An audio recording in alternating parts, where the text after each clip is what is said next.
Somewhere in their heart वो 2-4% उनके अंदर रहता कि ये अच्छा, ये हार जाए, अरे ये अच्छा ना कर ले कहीं, अरे ये निकल जाए। मैं वो चीजें फील करता था। कोई कितना भी अच्छा दोस्त हो, कुछ भी हो, वो वाइब्स फील होती हैं कि they don't think you as a competition. अच्छे बार फेयर फंदा मिला था, एवरीबॉडी यूज्ड टू से कि भैया इंडिया से अपना लेके आते पर्सनल, तुम्हें बार-बार देना पड़ता है हमको।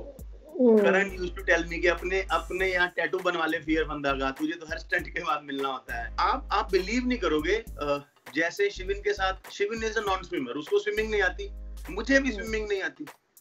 तो जब शिविन की मेरी जोड़ी बनी पानी वाले स्टंट में, एवरीबॉडी यूज्ड टू लाफ कि क्या करेंगे।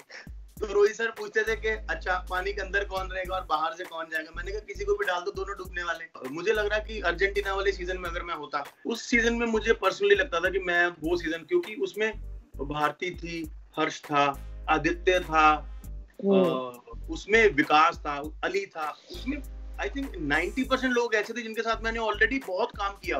हाय Balraj, how are you? Hi, good morning, कैसे हैं आप? मैं सही हूँ सर, आप बताइए।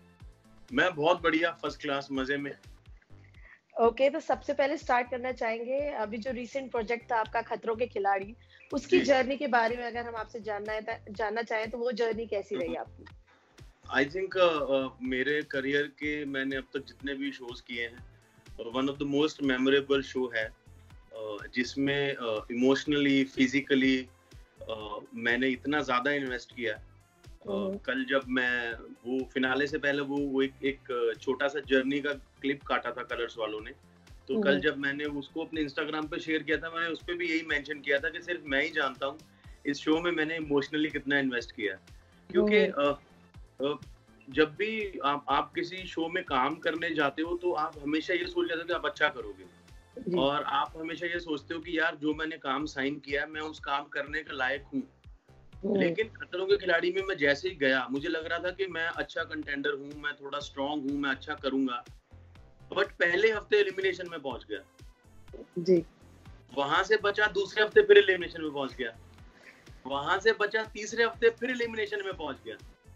तो मुझे कहीं ना कहीं अपने आप पे डाउट होना शुरू हो गया था कि मतलब मैं सही जगह पे आया हूँ, मतलब जो मैं अपने बारे में सोचता हूँ मैं उस लायक हूँ कि नहीं हूँ। मतलब मैं इतना निकम्मा हूँ कि मैं स्टंट्स भी नहीं कर पाता हूँ ढंग से, और बट समहाउ अंदर मेरे आई थिंक वो इंटेंसिटी थी कि मैं हमेशा एलिमिनेशन स्टंट में जीत जाता था, बाकी में मैं डोमिनेट हो जाता था। हाँ। तो बट जब तीसरे हफ्ते एलिमिनेशन स्टंट जीतने के बाद जब मैं आउट हुआ, उसके बाद वाइल्ड कार्ड में वापस आया, फिर उसके बाद क्योंकि मैं शो में जल गया था, आप लोगों को शायद पता कि नहीं पता, मेरे लेफ्ट लेग पे, लेफ्ट थाई पे 3rd डिग्री बर्न्स हो गए थे। और मैंने पूरा शो कंटिन्यू किया फिनाले तक उस इंजरी के साथ। स्टंट से पहले वहाँ टेपिंग होती थी, बैंडेज करते थे डॉक्टर, स्टंट होता था, उसके बाद स्टंट खत्म होने के बाद फिर बैंडेज होती थी। मुझे मधुमक्खियों ने अटैक कर दिया था मेरे ऊपर, सो मुझे एम्बुलेंस में डालना पड़ गया था, और ये मेरे साथ बैक टू बैक हो रहा था। आप समझ रहे हो, आज मॉर्निंग में मैं जल गया, इवनिंग में मधुमक्खियों ने काट लिया, अगले दिन सुबह मैं चॉपर से नीचे पानी में गिर गया तो चोट लग गई। तो मेरे को लगने लगा था मैं पता नहीं क्या करने आ गया हूँ, कहाँ आ गया हूँ, मेरे साथ ही क्यों हो रहा है। बट उस सब के बावजूद मैं फिनाले तक पहुंचा और मैंने वो स्टंट्स किए। तो मैंने कहीं ना कहीं इमोशनली मेरे लिए बड़ा टफ शो था, अपने आप को रिकलेक्ट करना। एक टैग मिल गया था कि one of the weakest contestant पहले 3 हफ्ते में, वहां से निकल के फिनाले तक पहुंचना, टॉप 3-4 में स्टैंड करना, फिर फिनाले आएगा तो रिजल्ट लोगों को पता चलेगा। तो वो मेरे लिए इमोशनली बड़ा वो था, इन्वेस्टिंग था। तो मेरे लिए बहुत स्पेशल शो है ये खतरों के खिलाड़ी। मैं जब भी इसको देखूंगा, जब भी इसके फुटेज देखूंगा, अपने पुराने स्टंट्स देखूंगा, तो मैं इमोशनल हो जाता हूँ। मुझे स्टंट्स जो हैं, जो मैंने अच्छे भी किए हैं, जिनमें मुझे टफ फाइट भी मेरी बॉडी ने झेली है, मुझे वो 2 महीना एक स्टंट हॉन्ट करता रहा। जब भी मैं सोता था मुझे वो स्टंट के विजुअल्स आते थे। वो आएगा स्टंट अभी फिनाले वीक में, वो क्या स्टंट था। तो मेरे लिए बहुत स्पेशल शो है। मेरे लिए ये जर्नी जो है, ये life once in a lifetime वाली जो मेमोरीज होती है ना, ये वैसी वाली चीज है। तो मेरे लिए खतरों के खिलाड़ी will always be the special show. Okay, जब एलिमिनेट हो गए थे आप फिर से शो में एज अ वाइल्ड कार्ड आए, तब क्या जी माइंडसेट था कि इस बार तो आऊंगा तो I have to prove myself? बहुत सारी चीजें होती है ना जब सेकंड चांस किसी को मिलता है, तो उस टाइम आपका माइंड स्टेट क्या था जब आप as a wild card enter हुए थे दोबारा? आई थिंक वो वेकअप कॉल था मेरे लिए, हम्म। क्योंकि मैं एलिमिनेट हुआ था 1 सेकंड के डिफरेंस से। जी। 1 सेकंड का डिफरेंस था, मैं वहां से एलिमिनेट हुआ था। और फिर जब वाइल्ड कार्ड में आया तो आते ही मुझे आई थिंक सीजन का one of the toughest stunt करने को मिला था। वो बंजी जंप करना था, वो प्लेटफॉर्म था पहाड़ के ऊपर लगा हुआ वहां से। तो वो स्टंट लग नहीं रहा था कि हो जाएगा। जब करना शुरू किया था एवरीबडी, जितने भी लोग थे सब ने गिव अप कर दिया था कि नहीं हो पाएगा इससे, तो नीचे उतर जा। मैं आधा घंटा ऊपर प्लेटफॉर्म पे हवा में लटकता रहा था, तो सब कह रहे थे नहीं होगा नीचे आ जा। Everybody started shouting at me, Karan got angry, क्या बल्ली तू क्या कर रहा है, रहने दे, तुझसे नहीं होगा, क्यों करने आया ये शो। तो लेकिन समहाउ मुझे लगा नहीं यार करना तो है कैसे भी करके। वो स्टंट जब जीता मैं, तब मुझे लगा कि हाँ कर सकते हैं। you're back in the show. I'm You're back in the hunt. So उसके बाद फिर मैंने पूरी जान जितनी भी मेरे अंदर थी, पूरी मेहनत पूरी लगा दी। और क्योंकि दो मौके हर एक को नहीं मिलते। बड़ी I was lucky कि मुझे वाइल्ड कार्ड के थ्रू वापस लेके आए वो लोग, अदरवाइज मेरी जर्नी 3 हफ्ते में खत्म हो जाती। लोग भूल जाते कि खतरों के खिलाड़ी में बलराज भी था, क्योंकि जब मैं शो करने गया था मुझे सब लोग ने बोला था कि 2-3 हफ्ते में हार के तू बाहर आ जाएगा, जितनी तेरी एमजी तुझे मिली है बस उतनी होगी तू, because you are a stand up comedian, this is not your show. तूने कभी हार्नेस वाले एरियल एक्ट्स नहीं किए हैं, you have not done anything like this in your life. क्या करेगा, छोड़ जाने दे। People were saying Nach Baliye कर ले। वो डेट्स क्लैश हो रहे थे उस टाइम पे दोनों की शूटिंग के आपस में। तो मैंने बोला नहीं यार, ये मेरा एक बचपन से सपना होता है, because I have been watching this show since childhood. मतलब 12 साल पहले कलर्स पे शुरू हुआ था, उससे भी पहले AXN पे फियर फैक्टर इंटरनेशनल चलता था जी। तो मैं वो देखता था, तो मुझे लगता था यार कभी हम भी ये सब कर पाएंगे, चलते ट्रकों से इधर उधर छलांगे लगाना, हेलीकॉप्टर से लटकना, ये सब चीजें। तो वो कहीं ना कहीं अंदर था कि ये करना है। तो it was a dream show for me. और जब मैं वापस आया तो मुझे लगा कि नहीं, थोड़ा और एक्स्ट्रा एफर्ट करना पड़ेगा, जो अंदर है डाल दे, मर तो नहीं जाएगा, ये तुझे मरने तो नहीं देंगे, इतना तो फॉर श्योर है। तो आई थिंक वो वाइल्ड कार्ड जो एंट्री था वो वेकअप कॉल था, और उसने बहुत मुझे मेरा कॉन्फिडेंस बहुत वापस लाया उससे। हर किसी का कोई ना कोई फियर होता है, आपका क्या फियर था और क्या इस शो से आप उस फियर से जीत पाए हैं? मेरा हाइट का फियर था, इस शो से मैं जीता नहीं। मेरा हाइट का फियर अभी भी वैसा ही है अभी भी वैसा ही है। क्यों, क्या होता है शो के अंदर जब आप हाइट के स्टंट करते हो तो आपको पता है कि पीछे आपके हार्नेस बंधा हुआ है, सेफ्टी के 4 लेयर है।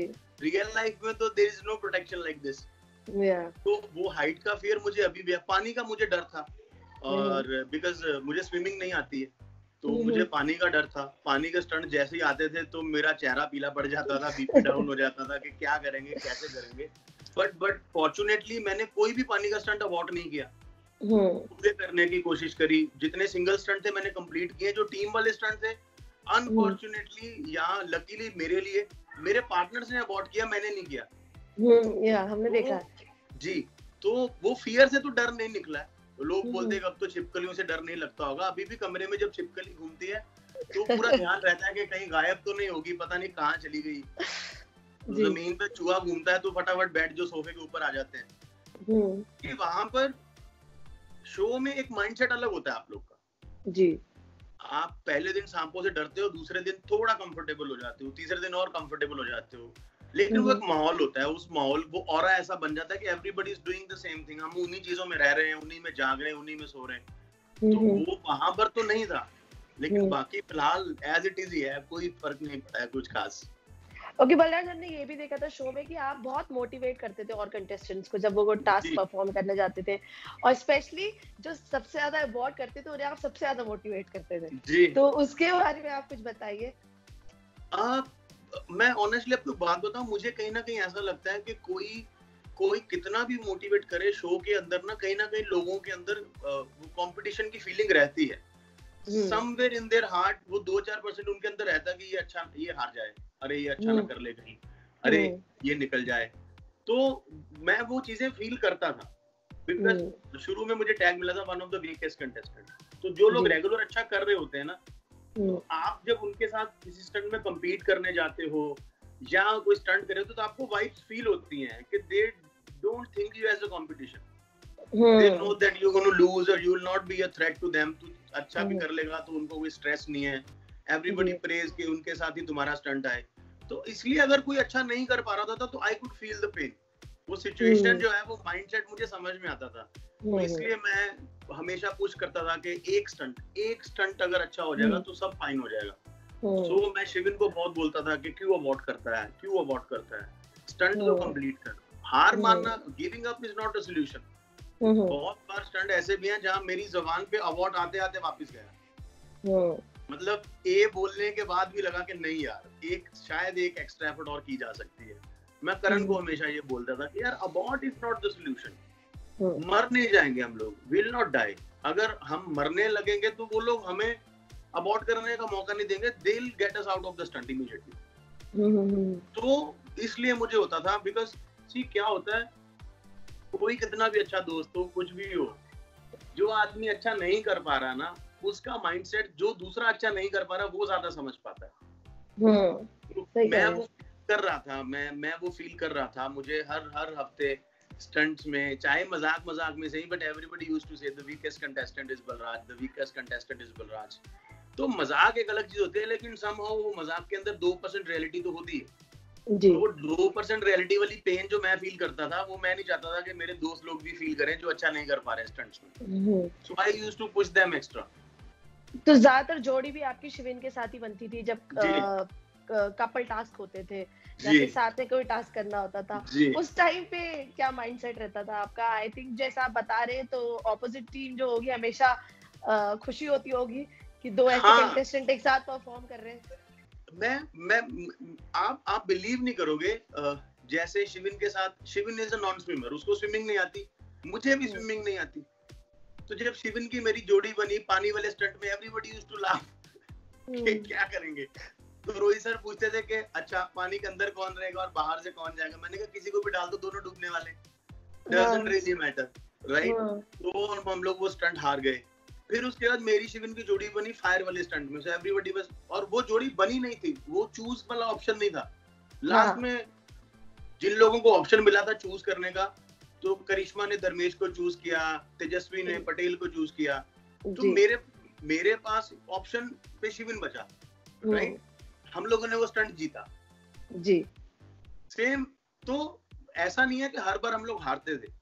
तो अगर एक टाइम पे लोगों को लगता था कि अरे अगर हम लोग को लोग out of the competition consider करते थे, तो अगले स्टंट में we used to bounce back, जीतते थे। मेरा और तन्ना का एक जोड़ी में स्टंट था जिसमें हम लोग हार गए थे। उसके इमीडिएट नेक्स्ट स्टंट में तन्ना ने मुझे चूज नहीं किया था उस स्टंट के लिए। उस स्टंट में उसमें तेजस्वी और शिविन को, तेजस्वी और धर्मेश को चूज करना था अपना पार्टनर। तो तेजस्वी ने चूज किया था पटेल को और धर्मेश भाई ने चूज किया शिविन को। तो तन्ना के पास सिर्फ मैं ही ऑप्शन में बचा और वो स्टंट हम लोग हार गए। सो एवरीबॉडी वाज लाफिंग, कह रहे फिर हार गए। अगले इमीडिएट नेक्स्ट एक स्टंट था जिसमें मुझे पार्टनर चूज करना था और मेरे पास पहला ऑप्शन था। तो मेरे पास धर्मेश भाई भी थे, मेरे पास तन्ना भी थी, मेरे पास पटेल भी था। तो मैंने तन्ना को चूज किया और हम वो स्टंट जीते। तो मेरे दिमाग में हमेशा ये रहता था कि यार अगर हम लोग दोनों एक स्टंट हार गए, डजंट मीन कि हम दोनों जीत नहीं सकते, let's do it again and prove it. तो मतलब कंपटीशन होता है, लेकिन आपको अपने आप से लड़ाई जो होती है ना, आप समहाउ अंदर ही तरफ आपको लगता है कि अच्छा रुक जा बेटा, हम लोग हार गए ना, तुम हमारा मजाक उड़ा रहे हो ना, तो रुको एक मिनट। तो जब मैंने उस स्टंट के लिए तन्ना को चूज किया था, everybody was laughing at me, अरे ये लो अभी सुबह हारा दोनों ने स्टंट, शाम को फिर से दोनों ने टीम बना ली और वो स्टंट हम लोगों ने जीता। सेम शिविन के साथ हुआ था, जब शिविन के साथ में टीम अप हुआ, हम लोग हारे, तो एवरीबॉडी फिर टीम अप तूने कर लिया, तू हार जाएगा, वो स्टंट हम लोग जीते। और शिविन को जब भी मौका मिलता था वो मुझे चूज करता था, मुझे जब भी मौका मिलता था मैं उसको चूज करता था, क्योंकि हम दोनों की ट्यूनिंग अच्छी थी। हम दोनों एक दूसरे को पुश बहुत करते थे, एक दूसरे को मोटिवेट बहुत करते थे और 110% डालते थे। स्टंट जीतना ना जीतना बाय चांस, कभी कभार लक की भी बात होती है। आप किसी टेक्निकल स्टंट में पहले चले गए हो, जो गलतियां आप कर रहे हो दूसरी टीम वो गलतियां देख रही है, तो वो उन गलतियों को रिपीट नहीं करती, उनका वहां पे वो टाइम बच जाता है। तो ऐसा भी होता था, बट शिविन का मेरा बहुत अच्छा ट्यूनिंग था और हमने जितने भी स्टंट्स किए आई थिंक एक पानी वाले स्टंट के अलावा हमने सारे स्टंट पूरे किए हैं और 2 स्टंट जीते भी हैं, बट हाँ हारे भी हैं, बट मजा बहुत है।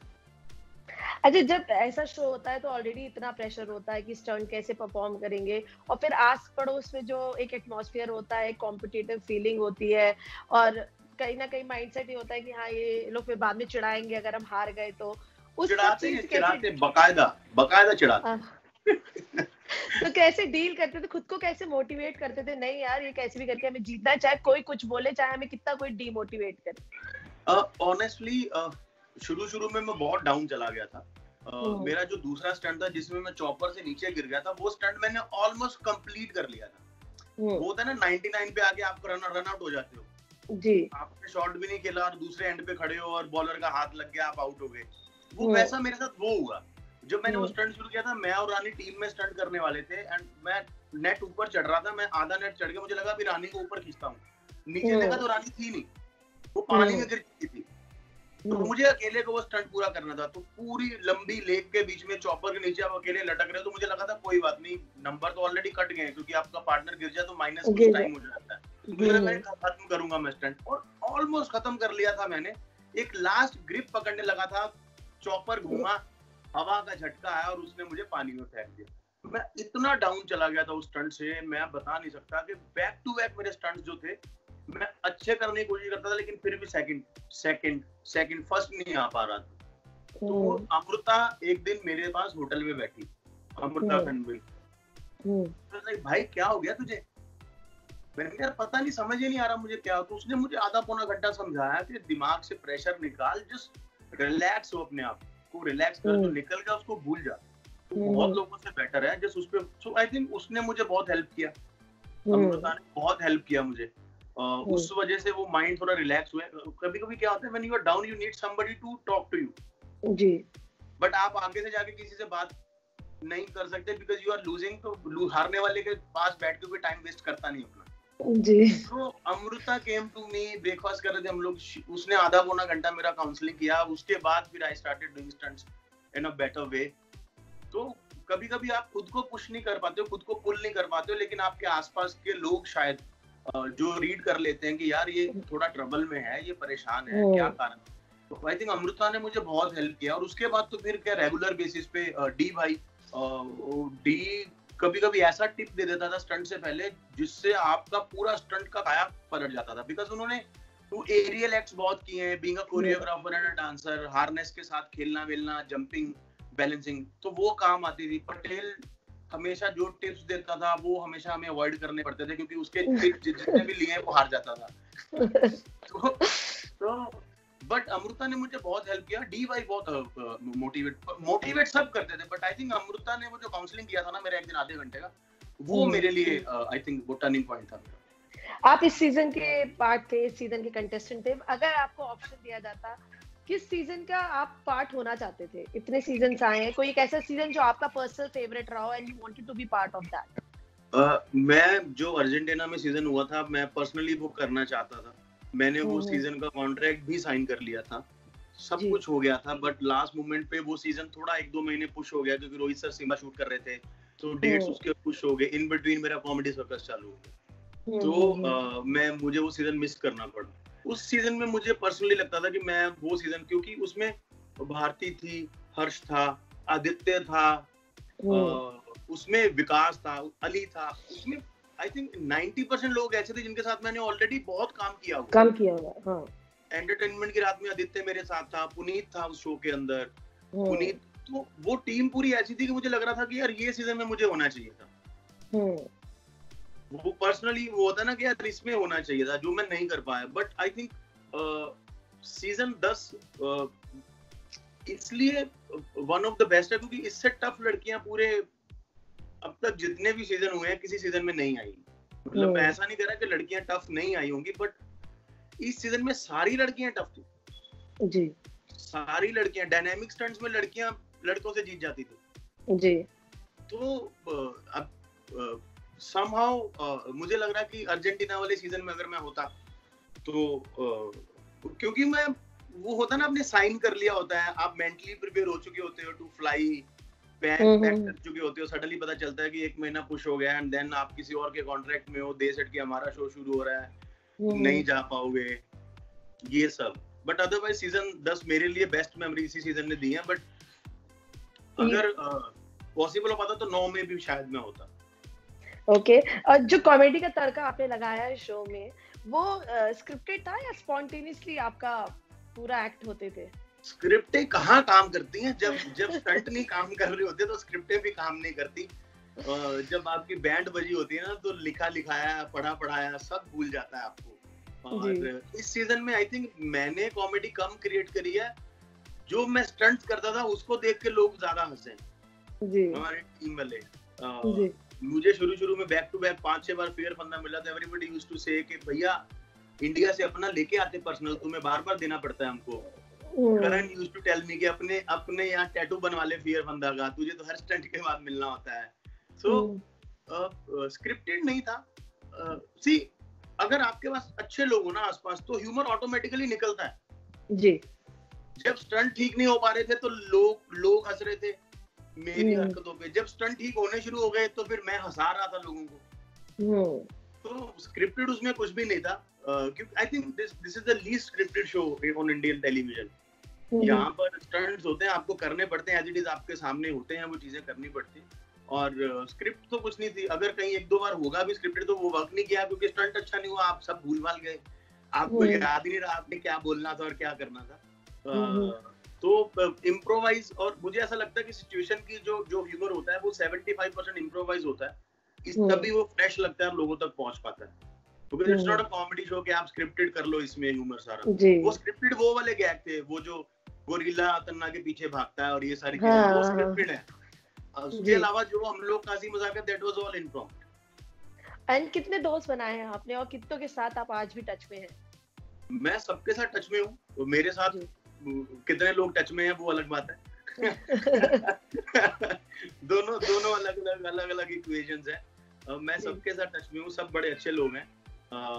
बट आई थिंक ये हमारी इंडस्ट्री का एक रूल है कि जब जैसे आपका काम खत्म हो जाता है तो वो वाली इक्वेशन जो काम के ऊपर होती है वो मेंटेन नहीं रह पाती है वैसी। आई थिंक ये सबके साथ ही ऐसा होता है। बट अदरवाइज मैं इस शो से पहले किसी के टच में नहीं था, लेकिन शो के बाद सबके टच में हूँ। पटेल से कभी कभार बात हो जाती है, हम लोगों का ग्रुप बना हुआ है, हम लोग ग्रुप में चैट कर लेते हैं। कभी कभार पटेल का पर्सनल मैसेज भी आ जाता है। तो और शिविन के साथ टच में हूँ, बाकी अमृता से भी कभी कभार बात हो जाती है, तन्ना से, ऑलमोस्ट सब लोगों के साथ टच में हूँ, ऑन एंड ऑफ सबके साथ ही हूँ मैं तो टच में। मेरे साथ कितने लोग हैं आप उन लोगों का जब लाइव करोगे, रिकॉर्ड करोगे, उनसे पूछिएगा। तो रियलिटी शो रियलिटी चेक देता जरूर है। रियलिटी शो रियलिटी चेक देता, बिल्कुल देता, बिल्कुल। हमारी इंडस्ट्री के अंदर हर काम आपको रियलिटी चेक देता है, स्पेशली जब वो काम खत्म हो जाता है ना, जब आप उस काम से निकल जाते हो, चाहे वो काम खत्म करके निकलो, चाहे वो काम आपको खत्म करके निकाले, उसके बाद का जो टाइम है और अगले काम तक का टाइम आपको सबसे बड़ा रियलिटी चेक देता है। सिर्फ रियलिटी शो ही नहीं, बाकी सारे शो भी यहाँ रियलिटी चेक देते हैं। फिनाले में मिस करेंगे लोग आपको, क्यों नहीं है आप क्यों नहीं थे कल जब शूट हो रहा था परसों फिनाले का, तो आप मिसिंग थे? फिनाले में मैं इसलिए नहीं था क्योंकि मैं मुंबई से पंजाब आ गया था और लास्ट मंथ मेरे चाची जी की डेथ हो गई और उसकी वजह से जो 14 दिन का क्वारंटाइन पीरियड मुझे मुंबई में जाके स्पेंड करना था बिफोर द शूट, वो पॉसिबल नहीं था क्योंकि रिचुअल्स बहुत सारे होते हैं। मैं एक हिंदू फैमिली से हूँ तो हमारे यहाँ रिचुअल्स बहुत होते हैं, संस्कार, क्रिया और सोलवा और ये सब चीजें होती हैं। तो ऐसे टाइम पे उन सब चीजों को मिस करके शो की शूटिंग के लिए जाना मेरे लिए पॉसिबल नहीं था। मेरी चैनल से बात हुई थी, क्रिएटिव से बात हुई थी, और अगर ये 14 दिन का क्वारंटाइन पीरियड नहीं होता तो मैं आ जाता, बिकॉज हम लोगों ने अगर 20-21 को शूट किया तो मैं 19 को भी मुंबई पहुंचा तो हम लोग शूट कर पाते। बट ये सिचुएशन ऐसी है, this is not normal times. हम लोग के लिए बहुत ही मुश्किल वक्त है और ऐसे टाइम पे बिना क्वारंटाइन के सीधा सेट पे जाना, nobody wanted that। चैनल वालों से भी बहुत बात हो रही थी, एवरीबॉडी वाज सेइंग कि यार आ जाओ। आई सेड मैं आ जाता हूँ, मुझे कोई दिक्कत नहीं है, बट वो क्वारंटाइन वाला पीरियड नहीं हो पाएगा 14 दिन का, बिकॉज 15-16 तारीख के आसपास सारी रीति रिवाज और ये सब रिचुअल्स ही चाची जी के पूरे हुए थे। तो उसके बाद अगर आपको 21-22 को शूट करना है तो यू डोंट हैव 14 डेज का क्वारंटाइन पीरियड। हालांकि जो लोग वहां पर शूटिंग कर रहे थे, मुंबई में रह रहे थे, आई डोंट नो कौन कितना क्वारंटीन है, रोज कोई कितने लोगों से मिलता है, कितने लोगों से नहीं मिलता है, नोबडी नोज दैट। कोई घर से कितना निकलता है, बट एक ट्रैवल के लिए गवर्नमेंट के गाइडलाइंस हैं, तो आपको वो फॉलो करने हैं। Because being a public figure, अगर आप ही उन चीजों को फॉलो नहीं करोगे तो आप लोगों को क्या मैसेज कन्वे कर पाओगे? एग्जैक्टली। तो मैंने बहुत मिस किया फिनाले। ड्रीम होता है आप मेरा सपना था कि फाइनल तक पहुंचे, फिनाले शूट हो और ये सारी चीजें हो, विनिंग मोमेंट अपनी आंखों के सामने देखें, राइट। और बट क्योंकि वहां पर आपको पूरा शो फिर से जीने का मौका मिलता है, पूरा आपने जितने भी 60-65 स्टंट्स किए हैं उनकी मेमोरीज, दोस्तों से बातें, बट मुश्किल वक्त है और इस वजह से मैं पहुंच नहीं पाया। ओके, कोई बात नहीं, बट सब आपको मिस जरूर करेंगे। बट आपको आज जैसा आप बोल रहे थे कि इंस्टाग्राम पे, सोशल मीडिया पे लोगों ने आपको बहुत सारा प्यार दिया है, बहुत लोगों ने आपको पसंद किया है, क्या लगता है कौन जीतेगा खतरों के खिलाड़ी?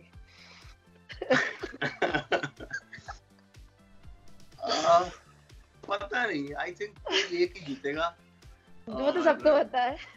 हाँ, तो फिर जब पता ही है तो फिर पूछना गलत ही है, क्योंकि आप लोगों को शूटिंग वाले दिन इन्फॉर्मेशन मिल जाती सारी। तो but I think Dharmesh, Patel, तन्ना, तीनों में से कोई एक जीतेगा। मैं तो नहीं जीतूंगा फॉर श्योर, क्योंकि मैं फिनाले के शूट पे ही नहीं था, तो ये तो इक्वेशन से बाहर हो गई सीधी बात। But I think Dharmesh, Patel और तन्ना तीनों में से कोई एक जीतेगा। बहुत अच्छा आंसर दिया आपने हमें, बहुत क्लियर आंसर दे दिया आपने। कोरियोग्राफर जीतते आ रहे हैं पिछले 2 सालों से, हालांकि 3 कोरियोग्राफर जीत चुके हैं। सलमान भी जीत चुका है, पुनीत जीत चुका है, शांतनु जीत चुका है। तो धर्मेश भाई के लिए काफी मुश्किल है वो स्टैंडर्ड सेट करना। And but I don't know, let's see कौन जीतता है।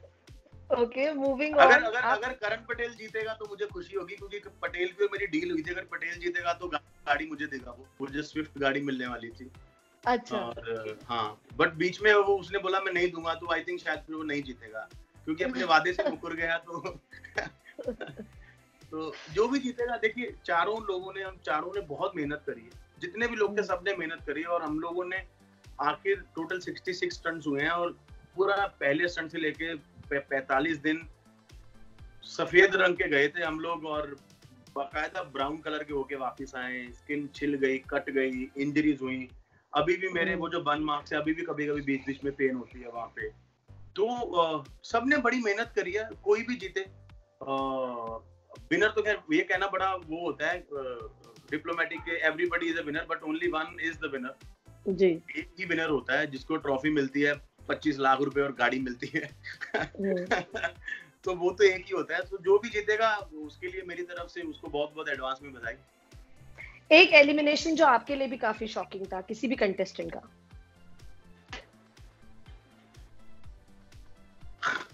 उसके जाने से आपको भी दुख हुआ हो क्या?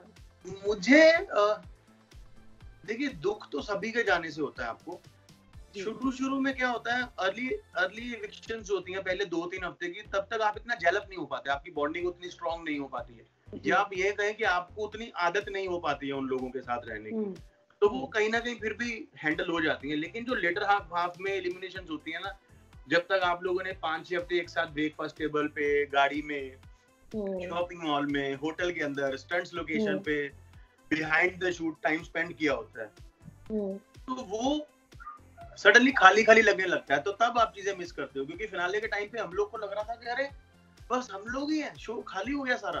तो जब अमृता बाहर हुई थी तब थोड़ा बुरा लगा था। ऑनेस्टली सबके लिए लगा था जब अदा बाहर हुई थी, जिस तरीके से उस लड़की ने स्टंट्स किए हैं, हैट्स ऑफ, मतलब सैल्यूट है उसको, जिस शिद्दत के साथ उसने स्टंट्स किए। मैंने हारना जीतना, देखिए 2 चीजें होती है, एक होता है कि आप स्टंट करके जीत रहे हो, लेकिन होता है आप चाहे हार रहे हो, लेकिन आपने जो डेडिकेशन और शिद्दत और जो मेहनत दिखाई है वो जीतने वाले से भी ज्यादा होती है कभी-कभी। तो अदा ने जिस शिद्दत से स्टंट्स किए हैं, आई थिंक अदा के जाने पे दुख इसलिए नहीं हुआ क्योंकि अदा जब एलिमिनेट हुई तो वो वहां से बैग उठा के इटली घूमने चली गई, तो we could feel her around कि अरे वो आसपास ही है कहीं। जो लोग इंडिया जाते हैं तो लगता है कि अरे चलेगा। अमृता के जाने में बड़ा बुरा लगा था, because she went back to India I think on the 2nd or 3rd day only, हारने के दूसरे दिन ही निकल गई थी वो। तो आई वाज लाइक यार अब वो 2 दिन और रुक जाती यार कम से कम, तो मेरा उसमें काम। शिविन जब एलिमिनेट हुआ तो आई क्राइड, और क्योंकि वो स्टंट पूरा नहीं कर पाया था जिस स्टंट में वो एलिमिनेट हुआ। वो बोला था ये मेरा ड्रीम स्टंट है, तो वो पेन मैं फील कर पा रहा था कि स्टंट पूरा ना करने की पेन क्या होती। शॉकिंग था तेजस्वी का जाना, जिस तरीके से वो निकली शो से। उसको एलिमिनेशन नहीं बोलते, वो सेल्फ डिसीजन था उसका कि मैं कंटिन्यू नहीं कर पाऊंगी। और बाकी दुख तो सबके जाने पे, अमृता और शिविन के जाने पे थोड़ा मैं पर्सनली हुआ था। अदा के जाने पे इसलिए नहीं हुआ क्योंकि अदा आसपास ही थी, इटली थी। वो इटली से वापस आ गई घूम के, उसके पास शेंगन वीजा था। शी सेड कि मैं इटली जा रही हूँ, वो इटली से घूम के आ गई। सो हम लोग फिनाले, हम लोग इंडिया एक साथ वापस आए। तो वो आपने शो के अंदर नहीं थी, but we didn't miss her, क्योंकि होटल में थी, ब्रेकफास्ट टेबल पे मिलते थे, तो वो मिस नहीं किया। मिस किया मैंने अमृता को, क्योंकि वो इंडिया चली गई। शिविन भी इंडिया नहीं गया, तो शिविन को भी मिस नहीं किया हमने। Shivin was there, even Tejasswi was also there. Okay जी। एंड आल्सो रिसेंटली आपने गाना भी प्रोड्यूस किया है, उसके बारे में अगर आप खुद ही ऑडियंस को बताएं। मुझे तो पता है, बट अगर आप खुद ही इंफॉर्मेशन पूरी देना चाहें। लॉकडाउन के टाइम पे सब बहुत गड़बड़ा गया था सिस्टम, हालांकि अभी भी बहुत गड़बड़ाया हुआ है, काफी कुछ ठीक नहीं है।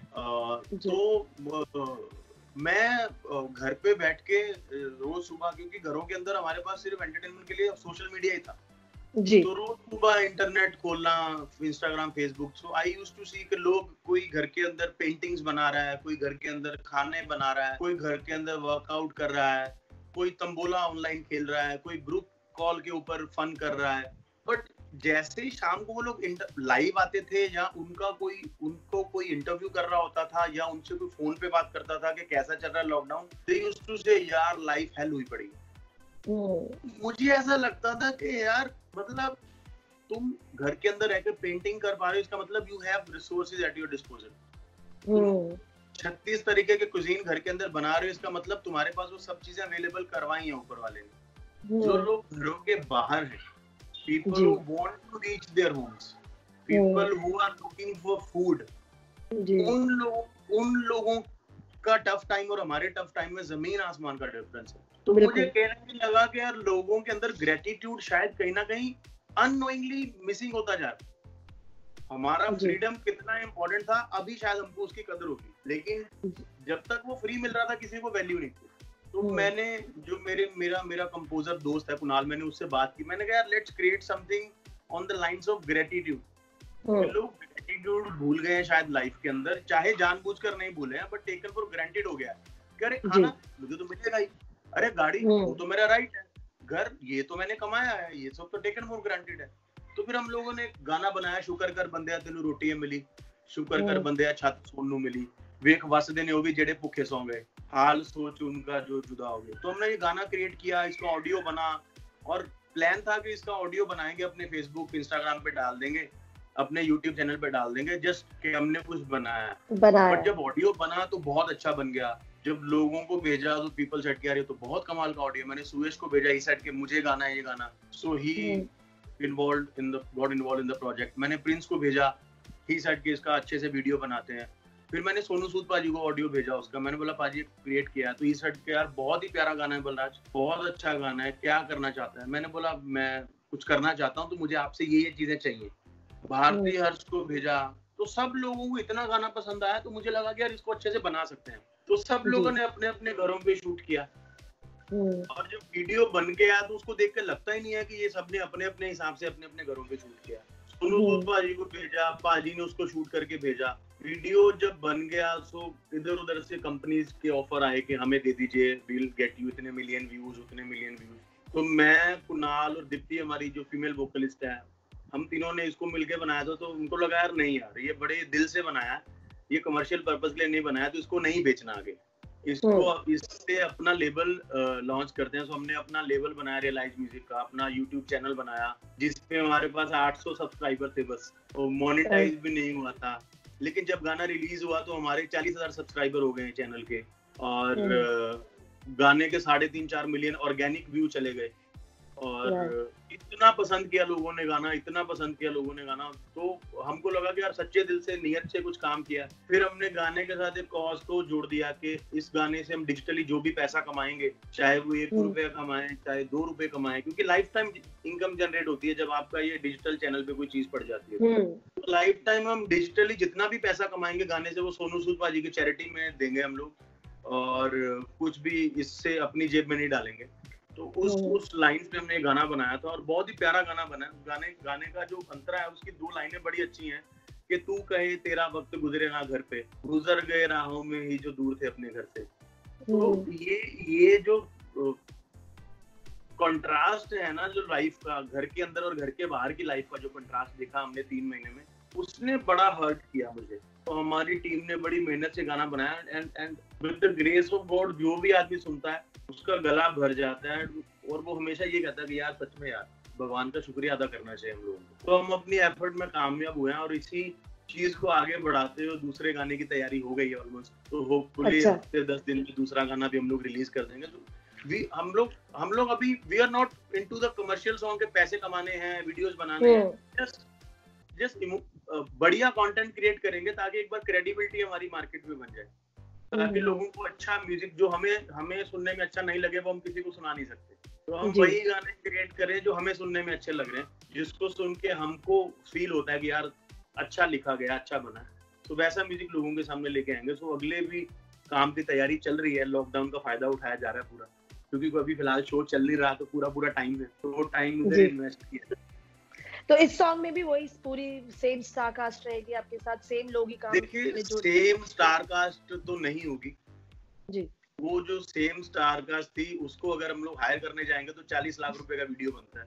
सोनू सूद बाजी को अगर आप हायर करने जाओगे तो आज की डेट में I think is one of the most prominent face in India. उन्होंने जितना काम किया है, हर्ष भारती, प्रिंस युविका, सुयश किशोर, इन सब लोगों को हायर करने जाऊंगा।